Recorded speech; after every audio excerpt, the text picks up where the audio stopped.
నమస్కారం ACT9 న్యూస్కు స్వాగతం.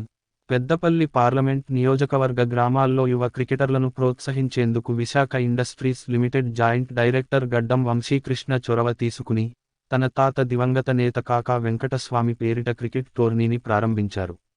మండల స్థాయిలో జరిగే రౌండ్ రాబిన్ లీగ్లో దాదాపు 40 నుండి 45 జట్లు పాల్గొన్నాయని తెలిపారు.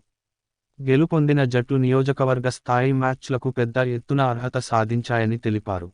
Chennur MLA doctor Vivek Venkataswamy, Peddapalli parliament youth leader గడ్డం వంశీ జట్లతో క్రీడాకారులందరికీ క్రికెట్ కిట్లు, డ్రెస్సులు అందజేసి, సీజన్ క్రికెట్ బాల్తో అన్ని మ్యాచ్లను నిర్వహించారు.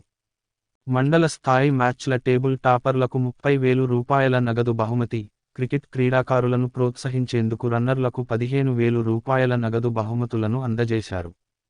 ఫైనల్ విజేత జట్టుకు 3 లక్షల రూపాయల నగదు బహుమతి, ట్రోఫీ, రన్నర్కు 2 లక్షల రూపాయల నగదు బహుమతి, టోర్నమెంట్లో ఉత్తమ పోటీదారునికి 25,000 రూపాయల నగదు బహుమతి, టోర్నమెంట్లో అత్యుత్తమ బ్యాట్స్మన్కి 25,000 రూపాయల నగదు బహుమతి, ఉత్తమ బౌలర్కు 10,000 రూపాయల నగదు బహుమతిగా అందజేశారు. విజేతను నిర్ణయించే చివరి మ్యాచ్ మార్చి 9న హైదరాబాద్లోని లాల్ బహదూర్ స్టేడియంలో అట్టహాసంగా జరిగింది. దీనికి గాను పెద్దపల్లి పార్లమెంట్ నియోజకవర్గ యువత, క్రికెట్ అభిమానులు గడ్డం వంశీకృష్ణ చేసిన కృషిని కొనియాడారు.